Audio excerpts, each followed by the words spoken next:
You are now listening to Out of the Blank.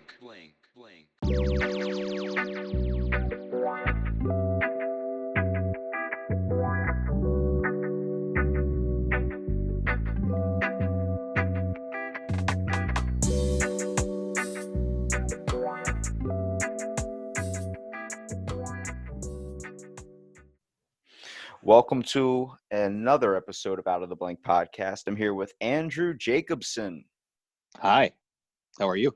I'm doing all right, Drew. Why don't you tell me a little bit about yourself and if you want what you do professionally? Sure. My name is Andrew Jacobson. Everybody calls me Drew. Former owner, collaborator on Drew's Chili Company. Formed Hurtberry Farm with my partner Steve Best in 2019 of January. Professional chef as well, avid gardener, and world traveler. Yeah, from what I've heard from Steve, which is like the other half, he was more of the marketing side of things, kind of being able to get a lot of exposure. You're more on the growing side, I think, of the pepper plants. That's right. Me and Steve worked together for many years as corporate chefs for 7 years, anyways, together. And I had an avid love for gardening. Started growing my own chilies just for my own personal use. I love the varieties and the colors and the flavors and the heat, obviously. So Steve came on, and he was helping out with the artwork and the production of the sauces, and things were going really, really well. And we just wanted to take that big leap. And we now run the farm together. We do all the growing together, all the sauce making together, all the collaboration and creation. It's just me and Steve from seed to bottle. What's your favorite part of the growing process? Like I think I'm a little bit more like you when it comes to what you guys do with your company, only because I prefer to be out of the kind of corporate part of it, the business. I like to toss out marketing ideas, but I just also like to do something simple where I have nobody hanging over my head, which is like just growing a plant because you can focus, it's very serene and calm. You don't have anybody breathing down your throat. Yeah, well, the big thing is, it's almost meditative. When we get out at Hurtberry Farm here, which is where we got the name from originally, it's also a play on chili pepper, Hurtberry, right? But the whole thing, we are big on local, as you know, locally conscious. We want to produce. Everything that grow everything that we want to put into our products. Not only for the nutritional value, but for color, for flavor. Fresh always tastes best. Plus, we grow organically, so we know exactly what's going into it. We really like just being able to spend time on the farm. It's a way to, we do it while we were doing a lot of events, a lot of shows, a lot of public, like I said, events. And it's nice for us to be able to escape and get away. We love the growing aspect. Chili peppers are absolutely beautiful plants to grow, and with the varieties that we do grow, there's lots of different. They all look different. They all look different. They all taste different. They all smell different. There's a lot of joy in seeing something that you've raised from a seed, Well, right? I think a lot of people in this world, especially if you grow up in a city, aren't really going to understand what it means to really grow up on a farm, or at least, you know, grow up I guess, get up in the morning and really kind of be immersed in beauty, I would say. I mean, I don't know how many times, like, I live in a small community, but I mean, I used to go camping all the time when I was a kid, especially those mornings you wake up, like, right as the sun is coming up and you get to see like the fresh dew on the ground or something, and then you see like a nice little mist or fog in the air that's just like lightly in there where you can smell it, and it literally captivates all your senses, makes kind of your hair on your skin stand up. I mean, those moments, Yeah, like, it's pure ecstasy, I would say. I mean, I, it, it's true escapism, and we've gotten so far away from nature. It's something that we want to try to bring to the total experience of what Hurtberry Farm means. For us, it's more than hot sauce. As you've probably heard Steve coin the frame, rethink hot sauce. Rethink hot sauce not just as a condiment, but as an essential ingredient. But even more than that, low con, which is another term that we use, which is locally conscious. It's just getting back to the connection with nature, the connection with our food, the connection with your family, connection with your friends, and just taking a breath out of our, sitting back, absorbing what's around you instead of being immersed in technology and, the constant demands that life is now kind of put us all in. It seems like we're just going faster and faster. And by having, the farm and the connection to the land, it kind of takes us out of that and reminds us that you know you can kind of just be yourself and be real, and it really helps you find yourself in such a busy world we live in. Well, it's also like a reason why whenever you get super angry or you're really upset, they just say take a couple deep breaths. It's like if you just step outside and take a couple deep breaths, you start to realize everything slows down a little bit. Like for me, everything seems like it's going at a fast pace. Especially like if you want to talk about, if you want to talk about being, I guess, on a farm and witnessing true beauty or something, there are so many experiences I could name off, and just because a lot of people aren't really going to understand that whole aspect of things. I mean, if you look at like what's happening now with the COVID virus that's going on, did anybody tell the Amish? Yeah. Did anybody bother to tell the Amish people that there's a virus going on? No, because they had it figured out. What happened is they isolated themselves and they stuck to what they know. They didn't let technology consume them. Technology has consumed us to the point where we're not social anymore and we're not really enjoying a whole lot of stuff. I mean, I don't know how many times I've said it. If someone offered me $1 million, I would just build a log cabin in the middle of the woods somewhere, because I could wake up in the morning, go out, open up my door, hear the trees, the wind, all these types of things. Or running water. Hopefully, there's a stream nearby. Like that'd be awesome. But Yeah. that's Hmm. beauty right there. That's the sound of nature. It's like it's completely different than how I wake up now. When I wake up in the morning at 4 o'clock in the morning because my neighbor has a fucking 18-wheeler and he's starting up his 18-wheeler at 4 o'clock in the morning. So you're just hearing "Rah!" Like I'm like, really, bro? Like really? Yeah. Yeah. And it's the rat race. That was another reason why we left our corporate jobs. Take starting your own business isn't easy at the best of times, but it was something that we truly felt. You take a loss of pay, you take a loss of benefits, you cut all these things out, and you really get down to it. Are you happy, right? And where we are now has not been an easy road so far, being just a year old and going into our second year. Our first year was very successful. We met a lot of great people, made some great connections. It's been really great. But you're really, when you have family members and kids and everything involved, it's a big risk. Mind you, it's calculated, but you really, it has to be love. And that was the thing with Steve and I. Like, we're chefs, true and true from the get-go, which we love food, and that's another big reason why this kind of led us into what we're doing now in terms of Herberry Farm and our products. We spend a lot of time ensuring that they're flavor forward, they're made with the best quality ingredients. They're all artisan, so you're never going to get the same taste. You're going to get different aromas. And that is the difference about what we do. It's not about just pushing a product out. It's every single bottle is made with the same attention and love and care. And that it translates into everything we do. I've heard that spoke from so many people I've talked to in the hot sauce community, like what David from Way Hot Sauce, Jeff Levine from Silk City Hot Sauce, and then Two Angry Cats, Josh Williams. They all express about like it is truly difficult to try and be able to create something like this and really maintain it. I mean, it's a shot in the dark, especially if you're doing anything entrepreneur wise. It's a shot in the dark. You don't know if it's going to work out. You're hoping it does, but you're taking a risk too. And even when you're talking about your scenario, you're going from a chef and culinary background straight over to creating your own sauce and doing something completely different that you really have never done before. But you understand a lot of what goes into the process of it and you enjoy doing it. But for a lot of people, nobody really wants to take that risk because not having that paycheck is a scary thing. It is, but the way we look at it,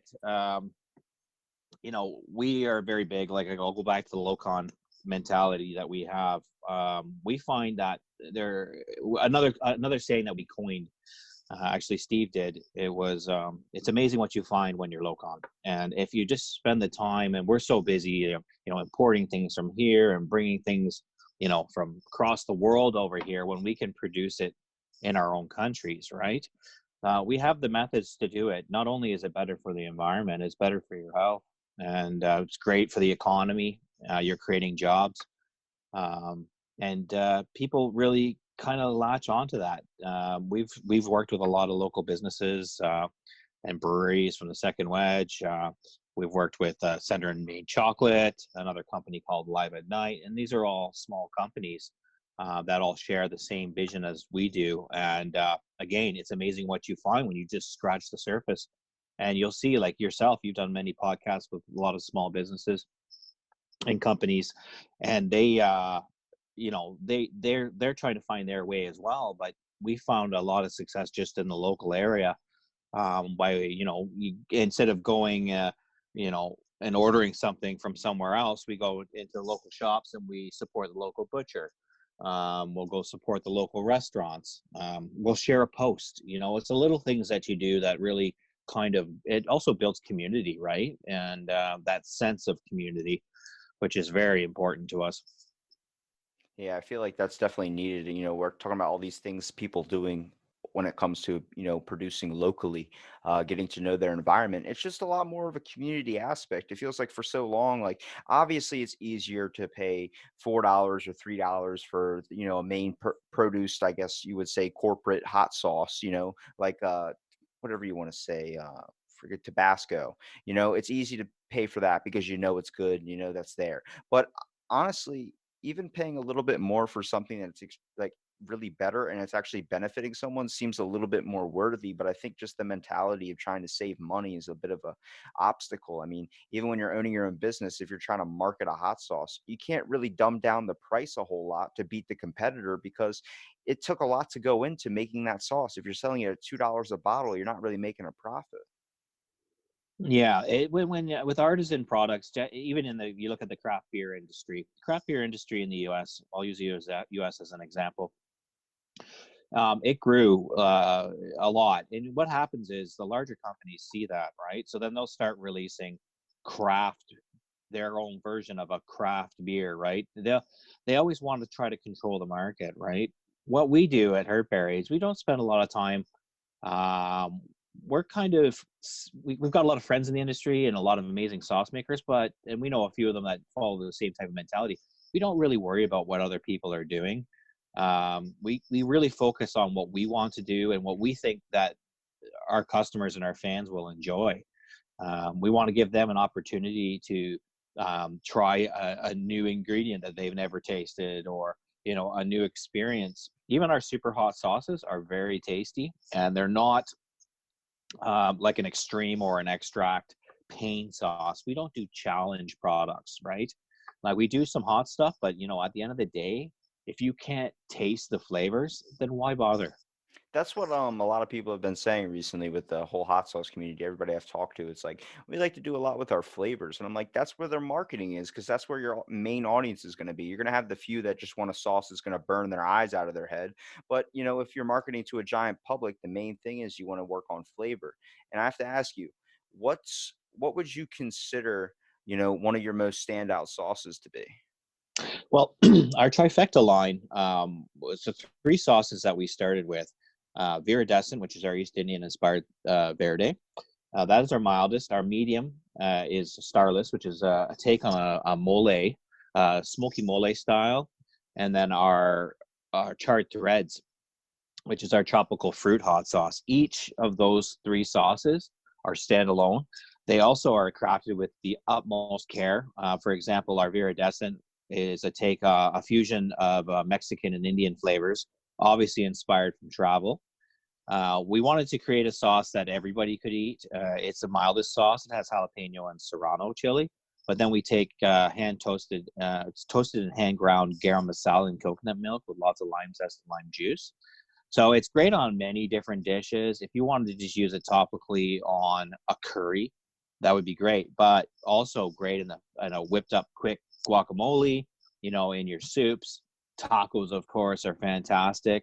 And then our mole, smoky mole starless, which is one of our most popular sauces, um, is really inspired by trips to Oaxaca and Mexico, but it also has that really deep-rooted Canadian and Ontario flavors, such as morel mushroom, chanterelle, porcini, along with the traditional cocoa and coffee flavors, smoked authentic Mexican chilies. We use whole pods.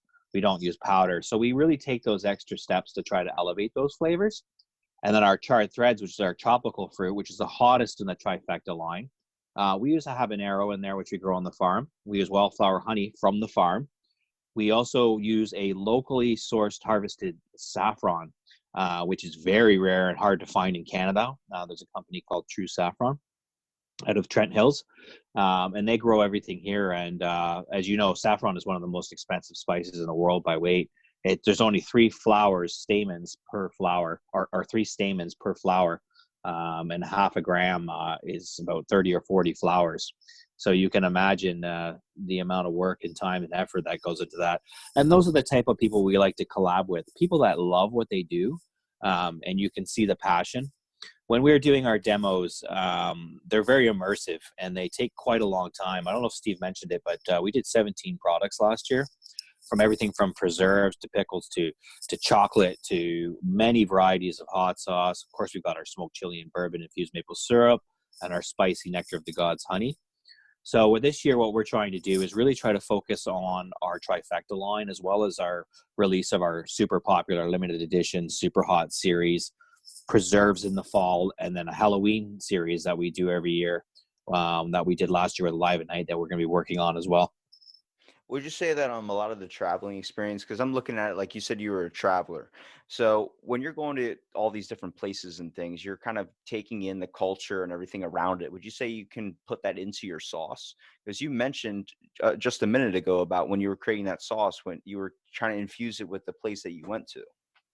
That's right. So during the travels, I spent a lot of time in Mexico. I love Mexico. Obviously, it started like most tourists do. They go to the resort areas of like Cancun and Mayan Riviera, or even Los Cabos. So you don't get shot. I get it. Yeah. So we went there, and then I loved it and everything like that. It was great, but I'm not much of a resort guy. I really like to go to pyramids and temples and really get immersed in the culture. So I found myself asking the local cab drivers or people that weren't necessarily tourist driven, and say, take me to any pyramids or temples that are unknown. So they would take us there, and then in those small communities you'd meet really, really friendly people, and then that's how we learned about the different styles of cooking and the different ingredients that are very regional, and that I wasn't familiar with. And being a chef, you get exposed to so many different types of ingredients. So I made a connection when I was in India, between the Mexican food culture and just the culture in general, in terms of the whole rice, the beans, the spices, the slow cooking, the family culture, the music. So we thought, for Viridescent, let's do a Mexican Indian infusion. So that's where that came from, and that worked really, really well. And we continue to do that through a lot of our products. And a lot of our limited edition sauces, like Steve probably mentioned, they're usually crafted in batches of about 500 bottles. And the reason we do that is we're able to constantly release something new. And when we feel inspired or the ingredients are in season, and these are not just throw together sauces, they take quite a bit of planning. So when we release a sauce, we're already working on the concept and the ideas, from the name to the label to the mouthfeel. All of them go into play, the aroma. Well, all those can kind of be figured out once you are figuring out what you're trying to grow or what you're trying to produce. Once you get the basic idea, the names come, whether it's a certain story or an experience, once you're doing the process of making the bottle or something. But when we're talking about infusing ingredients or making something taste literally where you just traveled to, like making it taste like this is from Mexico, this has that feel to it, this has that taste to it, it's kind of important, because it's literally like when you look at food, it's an escape for your senses. It's an escape for your taste buds. It's supposed to be a flavor change from, the boring, bland stuff. So when people like, I want to throw cumin on something, it's supposed to have that little bit of a Mexican style that most cuisines have. And that's what you really want to kind of implement when someone opens up a sauce. You want to be like, if it's like Jumanji, where you open up the game board and all the animals start coming out, like you want them to, when they open up the sauce, like they're transported away, like on a vacation somewhere. Hmm. And we understand that the most of the general public, they haven't really necessarily had either the travel experience or the exposure to different types of ingredients that aren't just your essential, regular, everyday grocery ingredients. And that's where we come in. Instead of just importing jalapenos from Mexico, we grow them, right? Or we have friends in the local community that we support and help them out with their farms as well. And it all works really well because you can find, and especially when you're working with smaller farms, you're not just, fields upon acres of jalapenos that are just thrown there, sprayed, commercial. You can really taste the quality of the soil that these farmers have built, their actual processes that they put into it, the care that they, you can go see the farmer, or even at our farm, everything is hand selected for quality, right? It's just not all picked and thrown and away you go, right? Okay, well You then can really taste the difference. if I was going to ask you what's your best farming experience, like a certain memory, like I gave you a memory earlier of, my experience of just waking up in the morning and getting in touch with nature. What about you? Well, this might be a little bit of a different. I've got a few of them, but one thing that Steve and I did last year, which was really kind of cool, and we've been doing it a little bit here and there, is really getting into wild forage. So it's not necessarily us farming it; it's nature farming it, and then just being able to experience what we're surrounded by food and what we're taught, like You're looking for about. hurt berries, man. Yeah, that's right. See, But me and Steve touched on that. I was trying to distinguish, when that you see the little berries on a tree, you think they're safe to eat. I was always told that they were bad to eat or something. The only safe thing was like a honeysuckle. I don't know too many kids that are really enjoying a honeysuckle anymore, man. That doesn't happen a no, lot. No, well, one thing we do have on the farm, which is really neat, is we grow. It just happens to show up, or mushrooms, right? We grow a lot of mushrooms here. There's a lot of dead trees and things that have fallen down, and nature as it takes it back. And there's morel mushroom, pheasant back mushroom. There's a mushroom that we picked last year for the first time. We have friends from Wildcott, which is a wild mushroom forage company, and they show us, we show them the mushroom, and they're like, is it edible? We give them a sample, they tell us if it's edible, how to use it, which is really neat. Wild dandelion is another thing that's very edible, that was used a lot actually, in war times, because it was a quick and easy green, very healthy. You can use the flower, you can use the root, you can roast the root and make coffee out of it. Same with chicory, wild violet, lilac, stinging nettle. All of these things that we consider maybe weeds or invasive are all edible, and we're starting to use those types of things in our products, I wish I to would really have show grown up people. a little bit more near all that type of stuff, because I couldn't distinguish what's the difference between like a holly bush and poison ivy, because I made that mistake when I was a kid and touched fucking everything that I possibly could. So I was in a lot of pain. I don't even know about this like one experience I had with poison ivy. When I was a kid, it was either poison ivy or poison oak, but I don't know what it was, but it was the worst experience of my life, trying to rub that calamine lotion all over Oh yourself, man. yeah, Felt like yeah. it was just getting worse and worse and worse. And that's like a difficult thing. Like, especially like if you're farming and stuff, how often do you come across something like that? Like, you got to be weary of everything around you. Yeah, what we've done in terms of the farm is it's pretty cleaned up, but we do have some wild areas around. We are aware. We are aware as possible. There's obviously things like fireweed, which is another one. There's even insects like fire ants, which can kind of burn you up pretty good with their bites, a sting. We just try to be more aware. Another thing that we've tried to do is do our own due diligence and research. And between me and Steve, we converse quite a bit about certain ideas, either through a late night talk or, whenever we get an opportunity, and discuss like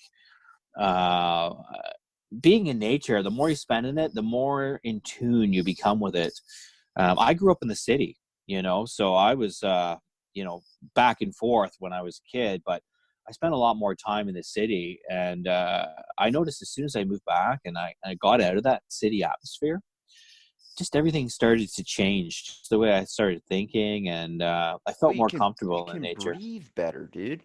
Like my grandma has asthma, and she lives out in the country because she can not have to need her inhaler that much when she's out there. I mean, it's a weird feeling, but when you go out there and you smell manure, it's kind of something that I'm not really used to since I'm kind of in the little city in a town. I mean, I'm right near the water, so all I smell is fresh salt water basically every single day. Hmm. It's an amazing thing, but Yeah. when it comes to like we went to Hawaii one time and she didn't need her inhaler the whole entire time, and that's where she plans on retiring, is down there because that's just she she can breathe better, and that's just because there's not a whole lot of pollution. I mean, if we look in the world today, we're constantly treating it like dog shit. I mean, Well, honestly, the best benefits. thing that could have happened right now to the world is to take us out of the equation. As you see around the world, it seems to be healing itself a little bit in terms Well, of the yeah, the world's water in total Italy pollution. freaking turned clear again, and then it's like you see all these people out taking their walks or whatever just to get out of the house so they're not going stir crazy. They're picking up trash, and I'm like, this is beautiful, but everybody's like, it's gonna last forever. No, it's not. It's 2 weeks after this is all clear, they're gonna go right back to throwing their 7-Eleven Yeah. Slurpee right out the window. Well, you're seeing that in China already with which is kind of a scary thing without getting too deep into this. We'll try to keep this as light as possible. But the reality is, human beings, it's bad to say, but we are parasites. Just the way we've kind of been raised. Necessarily, I would say maybe since like the 50s or 60s, as conveniences. And well, during the wartime, we had to ration, kind of like a small taste of what we are doing now. But back then it was like everybody had a garden.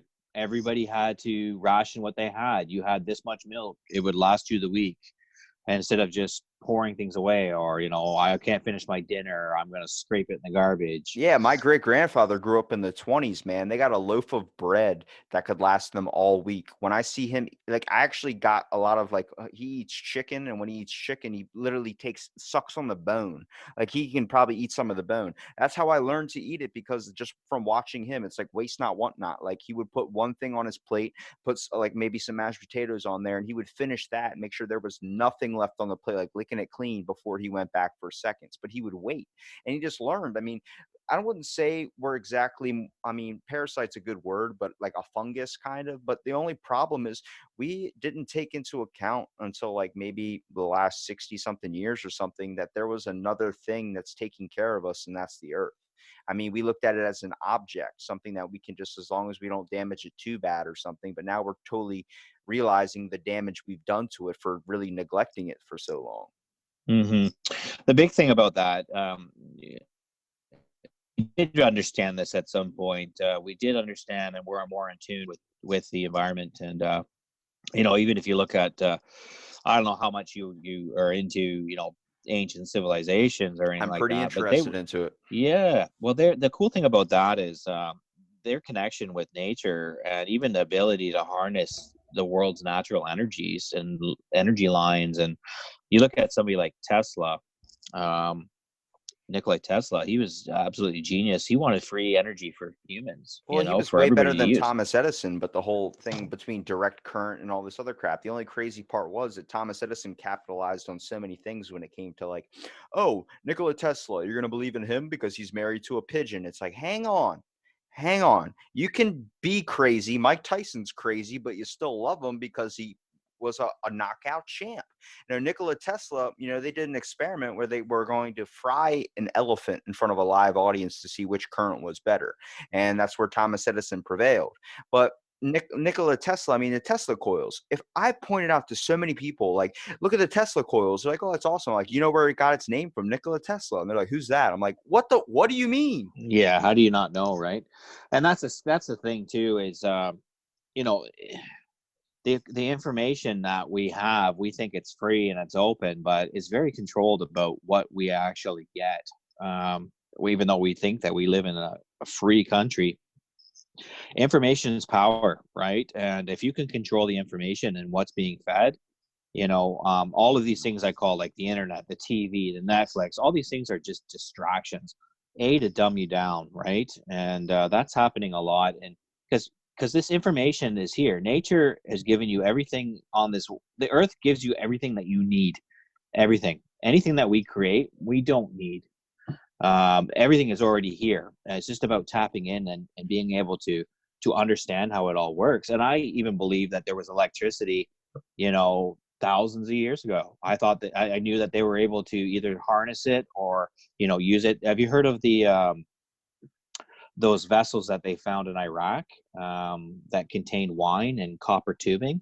I haven't heard about that. The Baghdad battery, it's called. And they found that it could create charges by using the acid, which was the wine in the clay vessel, and inserting copper, which they had, and then using copper wire to connect in series all of these jars. And Well, they you're were able to create a charge, and they put a battery meter up to it, and it was creating a charge, right? you're So, technically not wrong. I mean, people are going to hear what you just said about having electricity for thousands of years and be like, no way. I'm like, actually, it's right because we discovered it. The tools are here for us to discover these things. I mean, the whole idea with, plants and being able to ferment some grapes or something to make wine. I mean, back in the day when they were making moonshine, it was basic things that they had to stem off from to get moonshine. And then we ended up figuring out we can use moonshine for temporary gas. Like it's a whole all the basic stuff is here for us to figure out and to go after. We just have to have the knowledge to pull it together. I think the problem was at one point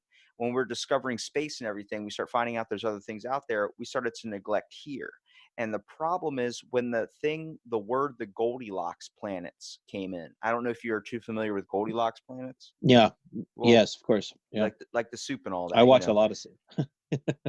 But It's pretty amazing stuff, man. And another thing, not to get too far off topic, is there's so much potential here with everything in the world, but we're already trying to get to Mars, and that to me, it seems like it's not futile, but I think we need to focus what we have You're here. not wrong. I've talked to space ecologists, people that are studying to grow plants on like Mars or something. I've talked to one. Her name is Morgan Irons, and she was telling me like that they have to work with things like that are plants like cactuses, stuff that can grow in terrible, harsh climates to even be able to work with anything because it's we're not at the technology or the knowledge to be able to grow a beautiful rose on the moon or something. I mean, we haven't even really been up there again since we first landed on it. No, well, that we know of, right? That's the thing. But there's a lot of talk about that. And this is really interesting to me. The dark side of the moon. What's going on that side? Pink We only Floyd see made the an one album side. about it. Holy That's shit. right. Well, you hear about the Chinese government. They're going up there. They actually landed on the other side, and you hear things. Maybe there's I also heard that they exploded a nuclear bomb on the moon. That And was an made, idea. Hold on a second. That's yeah. Project A119.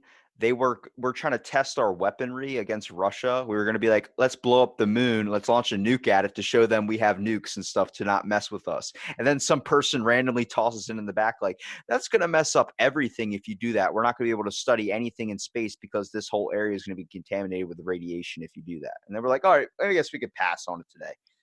Yeah. But, you never know. Honestly, there's just so much going on in terms of conspiracy theories and different ideas, and that's another thing. It's a distraction, right? It's a way for human beings again to be pulled away from nature, from being pulled away from being human, which we see now is around the world, especially even in our own countries, is the lack of care and love and community and partnerships and working together. It seems like everybody's kind of like blinders on, and let's just go out and make money so we can buy a new iPhone or a new vehicle or whatever, the newest clothes, the newest perfume or cologne, right? Where do you think the mess up was in our time period? I'm starting to look at like the industrial It's age and a lazy. little bit It's of like, laziness. It's laziness. well, And there was a turning point, like a fork in the road type scenario through our American history once we started discovering more things. Like once we got to the Bronze Age, where we started to deal with a lot of my favorite things, like ancient Greece, when it comes to Romans and Greeks. It seems like that's when we stopped giving two shits about the earth. Like if you look at something like the Mayans or another Indian tribe, they always had the mindset to care for what they were living on. I mean, creating rituals using the sun. but they got out of I spent a lot of time. I got a lot of knowledge on ancient Mayan and Aztec and Mesoamerica.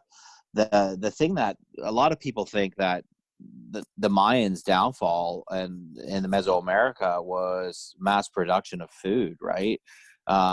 Clear cutting forest that has been there forever that has created this thin layer of usable soil. And when you remove the trees, it happens in the rainforest too, you can't grow anymore, right? And they were burning trees in order to create um, materials for their buildings, for their temples, right? The limestone. So, that's the thing. When we throw that balance off where we're taking and not returning, everything's about balance, in our lives, our relationships, and even like I say, everything in moderation, right? But you have to give back. And I feel that's what we do too. And it's a full circle here back to the ideas that we have at Hurtberry Farm is about, putting things back. We feed our soil. We don't feed our plants. And that's a big thing for us here is, understanding that if you feed your soil will feed your plants. And a lot of people are like, I need to feed my plants. No, you need to feed your soil, right? And that's the difference. What's going on? A lot of people too are like, oh, it's the cows that are creating all this methane gas and all these problems. It's not necessarily that. It's the giant, massive farms. The regular farms around here, the sustainable methods they do, how they treat their animals, even down to the slaughtering. They're not just like in lineups of cows going in for slaughter, right? Like it's we've just gotten away from it because we just want to mass produce. Everything has to be like, okay, we need a lot, right? Well, Instead of just getting by with what we need, right? if you picture a home being like gloves for your hands, I much rather work without gloves only because I like to feel the dirt in my hands. I like to be connected. I like that feel of that texture. That's the one sense I cherish more than all of them is my sense of touch because that puts things in a real aspect. But we've lost that connection with homes. We've lost that connection with so many things, at least most people have. Farmers, they're still out there and obviously they have the tools and the things to make the job easier, but it's also the same. You have to respect where you're from. I mean, now where you go buy a farm, you don't smell manure anymore. It's very, very No. strange. It's because Yeah. when we say caring about the plant, it's so easy to make a commercial selling a fertilizer saying it's going to make your plants grow 10 times bigger, and it's just artificial stuff. Why don't we just go back to the basics? Because that's what's worked and that's what's always going to work.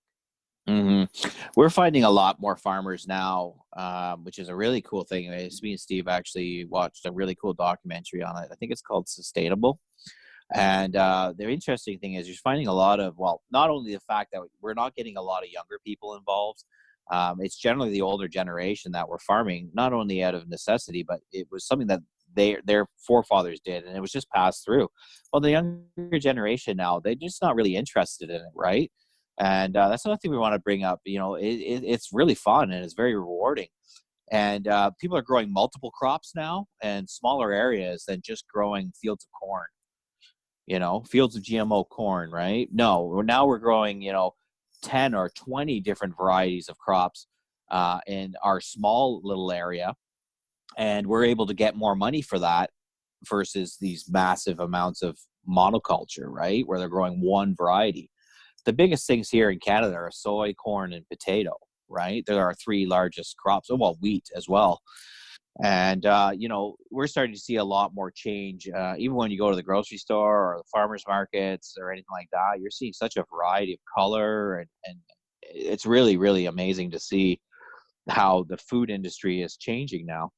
It's kind of crazy too because of all the diet trends. It kind of changes up, what's in the market for certain things. But with this whole farm to table type act that we're now learning about and stuff, I think that's going to increase the rate of people that are going to start creating their own crops or look to buy more local farmed type of things. I mean, if you look at like my school, for instance, when I was in high school, it's probably completely different than what it is now. We had a thing called Redneck Row, and that was a bunch of rednecks, people wearing camo jackets, the steel-toed boots, the whole 9 yards, blue jeans, dipped in the back pocket.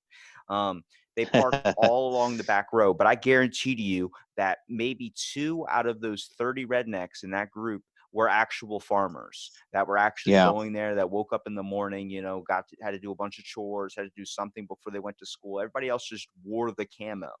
And Yeah. the agriculture program in our school was just, there was 5 or 6 people still in it, like, that were still Yeah. kind of sticking with it. I think now, we've been prioritizing teaching kids about technology so much. I think people are going to start to get sick of it, and they're going to start to learn more things about agriculture and getting in touch with things. I mean, half the time I'm rarely on my phone just because it's a pain in the ass to deal with. It doesn't fit in my Yeah. pants. I don't care for it. Hmm. You're right about that. The thing is, another big thing is, again, it's like farmers. We have a few friends, well, quite a few friends now, but they grew up on a farm. So they got up in the morning and they had to do chores before they did anything else. I think that type of structure is a really good way to bring up your kids and to have that type of thing, because I hear so many parents now with younger kids, especially in the generations as they go forward, they are zombied. Their lack of education and attention span is very limited. What the We hell's an worked. apple? That's right. Or lemon. We had a kid ask us in the kitchen what a lemon was, Really? which was shocking. All right, Yeah. see, I would suspect the answer like, here's a lemon. Oh, you mean what they make out of candy? It's like, okay, you're close. You're kind of there. Yeah. No, we've had, it was really shocking. Even like, cursive is something they don't really teach anymore in school. Not like that's really super Hold on, they important, but stopped teaching that when I was in school, and like I think it was like kindergarten or something. They stopped on the letter Z. They were like, "All right, we're just gonna not teach it anymore." I'm like, "Hang on, I just went 23 letters in, or whatever, how many letters are in the alphabet? You're gonna stop at the very last one?" They're like, "Yeah, you don't need it ever." Well, I forgot. There's like it was like maybe a couple months ago. I had to write something in cursive, and it started with a Z or something. And I was like, I don't know.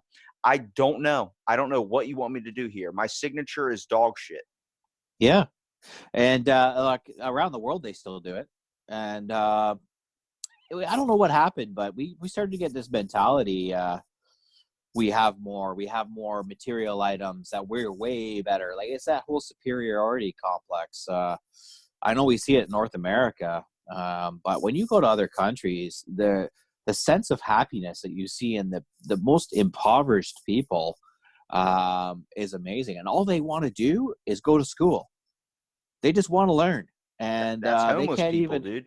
Homeless Yeah, people are the most grateful people I've ever met in my entire life. I actually don't even call them homeless people. I call them expert minimalists because they got it figured out.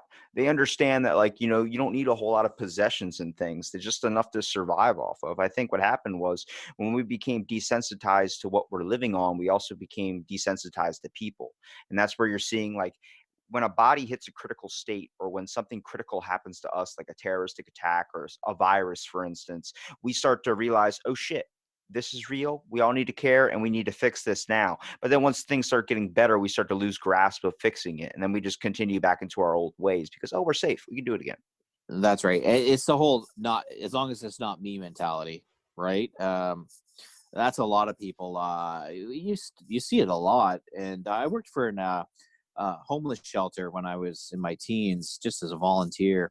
And wasn't that ever an eye opener? Because you see it on TV, you see it on the street, but when you're actually talking, conversing, and sharing a meal with somebody who's homeless, they're no different than you are. They're actually, like you say, very intelligent in terms of survival and dealing with, things are constantly changing. There is no stability. Every day is different. It's all about survival, and that's what it's like in most of the world. 3/4 of the world. We talk about COVID-19. Well, what do we talk about starvation? You know, we have the ability to feed everybody on this planet now, but we're spending millions upon millions of dollars on, military, or sending, people to Mars, or flying a satellite past Pluto, like, in all honesty, like, if we just took the time to work on Earth, you know, Well, I don't even know and like say, where it's at in Canada if you have this thing, but when I was a kid, there was a thing called catching fireflies. You put a whole bunch of them in a jar. I'm not gonna lie to anybody out there. I did kill a few. In the process of putting them in the jar, then at the same time, nobody ever told me you got to poke holes in the jar, so I basically so they suffocated them. could breathe. Yeah, Yeah. so I do feel bad about that. I still, think about them every now and again. But when we talk about like looking at fireflies, I don't see any anymore. It's gone. Like, and you don't want to be when we look at things that I guess give us power or give us entitlement, like a car, a suit. They give this thing. We make assumptions as people that that person's probably wealthy. That person has this, and you look at a homeless person and you think of what you were saying, things you see on TV, things you would see in a movie, like oh, he's talking about aliens, he's wearing a tinfoil hat, all this type of stuff. No, I bet you he has a story to tell, and I bet you he has some information that he's got from observations of things. I mean, when they say knowledge is power, knowledge is in observing, knowledge is in Yeah. watching and not making a move and just noticing everything that's going on around. I've learned that from doing this podcast, listening to so Yeah. many people and conversating with so many people. Gathering information through other people's eyes is one of the key things, and make sure you find your own beliefs. It becomes a problem with media as well. I mean, we sit there and we take what someone else is saying and take for it as fact. I'm like, no, just take it into account what they're saying. Take into account your own thoughts as well. How do I feel about this? Should I believe in that, or should I do this? Yeah, you know what the great thing about podcasts, and that was something that Steve kind of turned me on to. He started listening to the podcast, and he was like, "Oh, Drew, you got to get into podcasts." And I was like, it's like I couldn't, I didn't have the ability to focus on it. I find that a lot now too. Like, I started reading since this whole quarantine thing. I always read, but like, I'm more of a doer. Like, I like to be hands on a lot of things, but once I started reading it, I was like, wow, I'm actually like taking this in and understanding it. And, it wasn't just like skipping through pages. I was actually reading everything. And that's the great thing about podcasts, is because it's literally conversation, and there's no distraction with lights and flashing lights and, quick images. And you're really able to get into, conversation. And I think that's lacking nowadays. That's that one-on-one kind of conversation. Like, You're you literally really, you're explaining everything I have to say to so many people when they message me. What's the script? I'm like, there is no fucking script. We're gonna talk. yeah, yeah, like just two people, right? Yeah, it's this is, I said a lot. Like, I was saying to my wife, there's a lot of good things that are, as bad as this is. There's a lot of good things that could potentially come out of this. Just like anything, you can take any bad experience and flip it and turn it into something positive. It's all about perspective and how you take it. Well, Like, we've all optimism, made right? mistakes, right? Like a glass half full, or is it a glass empty? That whole thing. Hmm. It's all And about it's how not you look easy at to the do. world. It's It's oh, not dude, easy to do. I make the problem of doing it all the time. I always say, Yeah, like, when I have a conversation like I've had one with you, I'm energized. I feel pumped up. I'm like, wow, there's people doing some awesome stuff out there. I think everybody's got their own fix. Everybody's got their own thing they're super interested in and passionate about. But then I go out yeah. into the world and I'm seeing some dude flick off another person trying to fight him because something in the grocery store. I'm just like, man, it's like it's hard to see the greatness in mankind and assume that everybody's like okay and everybody's like okay to talk to. But there's so much hate, there's so much competitiveness out in Oh, this world. You're like, oh. fuck. I hate to say it, but like, look at the simple things like toilet paper. I hate Don't even talking get me about it. started on that, Like, dude. it I just have an use that as an intestinal example, disease right? and toilet Yeah. paper is not on the shelves. You know how hard it is to shower every time you have to go? Yeah, I can only imagine, man. But like, that just shows human nature. And these are the people that are going to your face. Oh yeah, like, we need to work together. And then you're like, huh?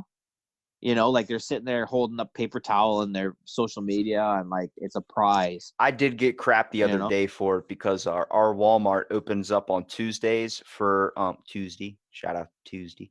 But they only open up an hour earlier for older people. So Yeah, seniors. 7. Yeah, the seniors will go in there at 6. I think that's amazing. But I rolled up at like 6:30 and I wanted to go in only because I had to shit really, really bad. And I was making a bit of a fuss about it. And he's like, "Really? You don't want to let the older people go in first?" I'm like, "Dude, I don't care. They could take everything on the shelves. I don't care. I gotta drop this load, man." Yeah. I gotta make a drop off immediately, right? Right. Yeah, I don't know. And that's the thing. I've separated myself a lot from the news. In Canada here, we have the prime minister every morning. He comes on, and he's by himself. He's social distancing because his wife was confirmed with COVID, so he's been separate, right? But you see him, and he's separate every morning. He comes on, he gives kind of the country what's going on. There's a really good, in terms of small businesses, he's giving money to them. He's helping out. That's really good. That's a good thing. And no offense, but you turn on the news and you look at what's going on in the U.S. and you see 7, 8 people all together up there, but yet you're preaching social distancing. So it's very confusing, and I think a lot of people are trying to navigate and find their way. A lot of our business is kind of slowed down because we do depend on vendors and stores and events and everything like that. And if all those are canceled, you can't get your product out there. That's right. So I don't take any offense of that for the U.S. I'm just saying, like, the U.S. is. I mean, we're wrong here. I mean, we're trying to recover in so many ways, but it's like this thing has to run its course. It's just going to happen. You can shut down everything. It's going to decrease, I guess, the rate that it's trying to go at, but it's not going to kill everything. We left in one part. We forgot to shut down something in our state, like the bridges to come over here, and a bunch of tourists came over here, and 28 of them were confirmed infected with COVID or COVID, whatever you want to call it. It came over here and they spreaded it. Next thing you know, we got over 300 something cases in our state now, and now everybody's freaking out, like not leaving the house, wearing surgical masks. That's not protecting you from shit. It's gonna happen. If it happens, you're randomly gonna pick it up. Those masks aren't gonna do anything to you. I mean, they say 30 to 70% of our population will have it. They're expecting a huge jump now from a couple thousand cases to over 80,000 cases this month. So that's pretty scary. The big thing is follow. Be smart.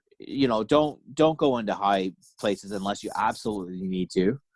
And, stay home. Stay home is the best way to not spread it. And I could carry it right now and not know it, but I could pass it on to somebody. It's the whole chain effect, right? And this isn't going to stop one day where it's going to be like, okay, all of the virus is gone. It's never going to be gone. It's always going to be there. It's going to be years. So it's going to be the new normal, as everybody's calling it, right? And even like, what are some of the benefits of that? Well, you're going to go to the grocery store. Things are going to be cleaner. Things are going to be more organized. So there is a lot of benefits that are coming out. The medical system now will know that they have to be prepared for this. You know what I'm predicting is going to happen? I predicted this giant thing happening maybe about a year or so ago when I first started this thing. I talked about like it takes a terroristic attack for people to get together. But when I'm talking about what I think is going to happen, and it's a little curiosity thought. They're going to create a cure, and then it's going to turn into I Am Legend. All those people get the cure, and they turn into those smart ass zombies that come out at night. That's what it's going to be. So when that cure comes out, I'm like, I'm good, bro. I'll let the other people get it first. Let me just see where that goes. This might scare some people, and I'm not about fear mongering, but whether or not you believe in the Bible or whatever, I believe that every story, every legend, every myth, there is truth rooted in it. And it has been a story that's been passed on, that's been evolved, but originally in there was some honest truth. Even in the Bible, when they talk about seeing spaceships and whatever, we could turn that into seeing spaceships, but whatever, it could have been a natural occurrence, something in the environment, who knows? But the thing is that they talk about it, we always talk about those, the mark of the beast. And we're already starting to see these types of things happening in terms of microchipping. People putting microchips under their skin in order to have all their banking Justin information. And Timberlake made a fucking movie about it. Like, come on that's now. right. Well, it's in Switzerland they're doing it now. People are actually, signing up to get this done.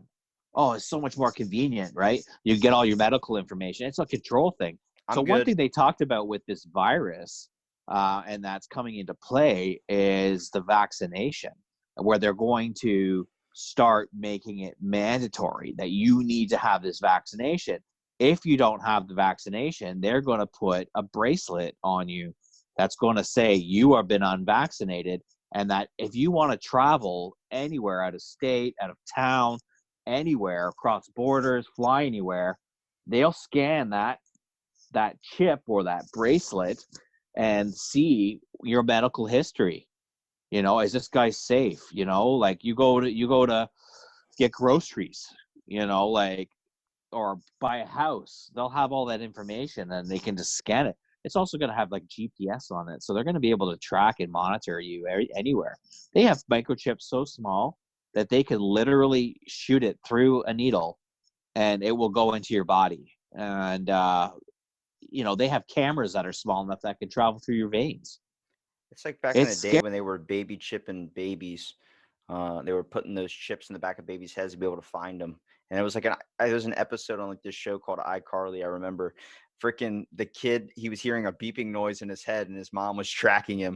And he was like, does anybody else hear that beeping noise? And I'm like, that would scare the living shit out of me if people want to chip their baby or do something like that to be able to know where they're at 24/7.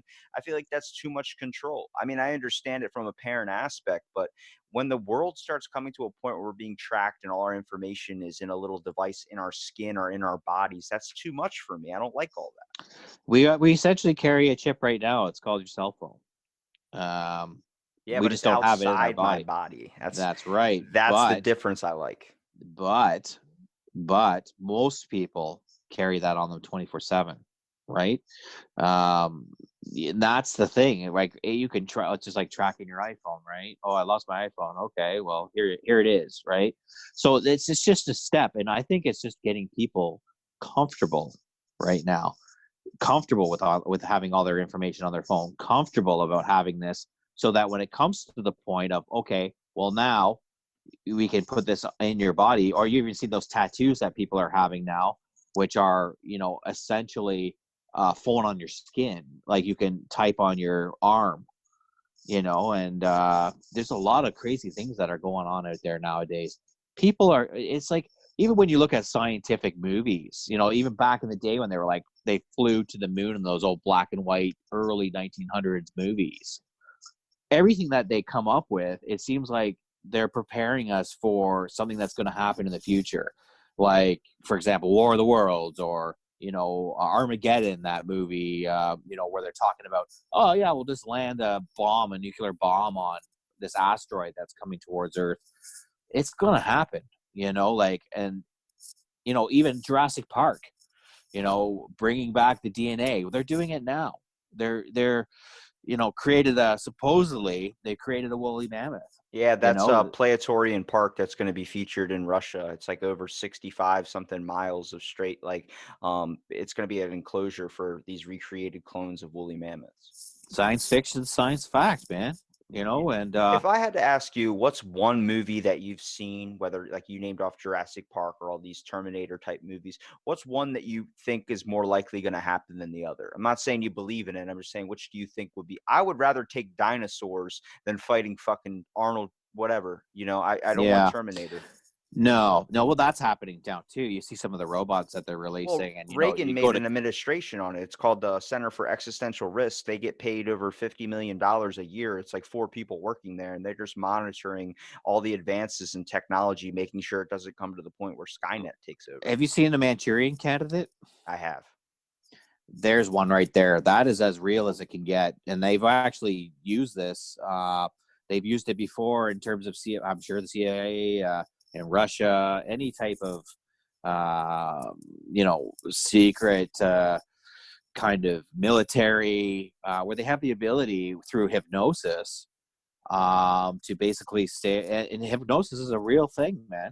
And you say a word, or you play a sound, or play a music, and it automatically clicks your brain into going to kill somebody, and then they wake up after and they're like, what did I do? We've done You that know? before. They're called sleeper agents. We did that with MK Ultra. That's right. Yeah.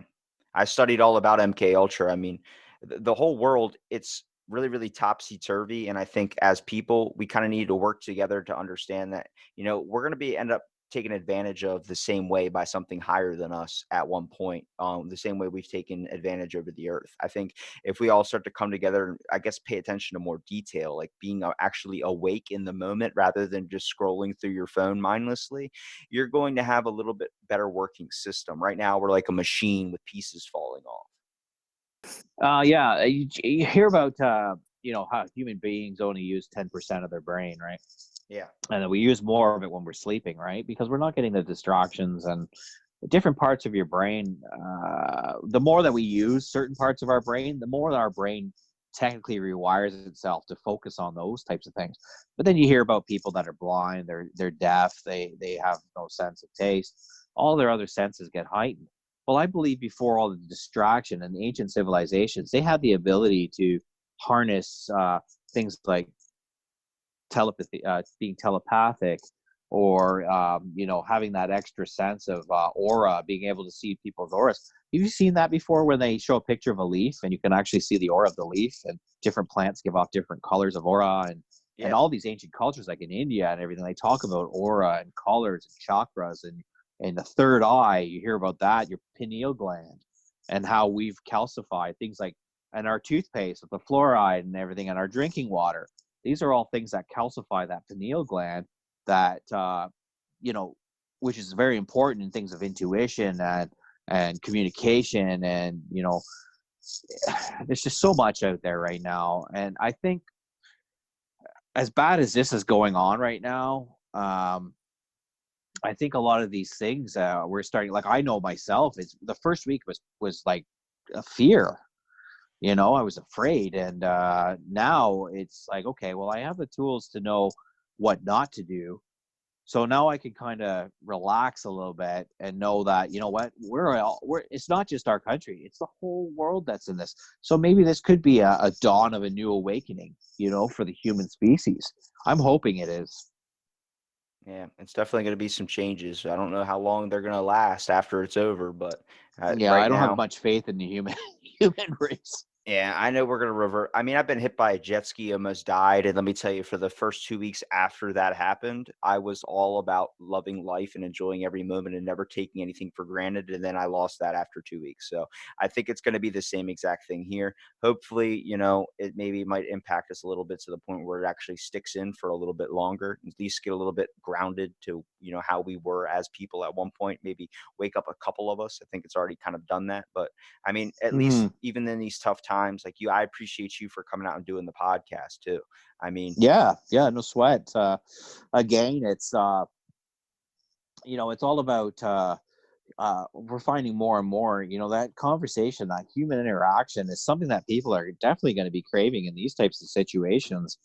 And I really had a great time talking to you today, Rob. I really appreciate you reaching out. And in terms of the business, it's navigating, and for every door that closes, instead of just giving up, there's still that drive to, how do we make this work? And that's something that's reiterated through all of our products at Hurtberry, and running a company literally started from one seed, from one tiny little pepper seed. This whole company has grown literally way bigger than we'd ever thought it would.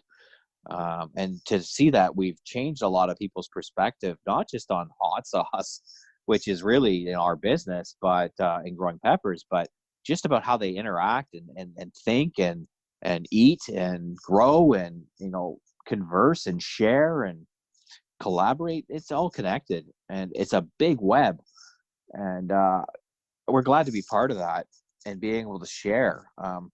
That's the biggest thing at the end of the day, is the satisfaction you feel when you've shared knowledge with people. We had a few events, speaker series planned, where we go in and discuss, how to grow chilies, how to make hot sauce. And that was something we were really looking forward to. It wasn't like a financial thing or anything. It was just that we were able to share the knowledge.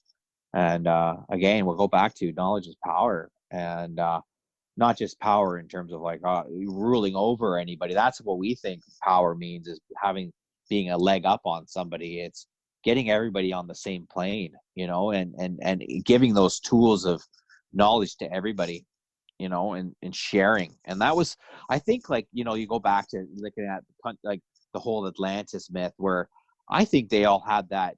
Everybody was the same, like I think everybody had that access to free information, free energy, free food, free technology.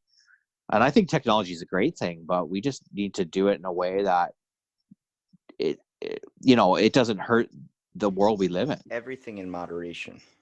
Yeah. Well, I really That's right. appreciate you doing the podcast, Drew. Why don't you go ahead Thank and you. plug your farm, plug everything where people can find your awesome work.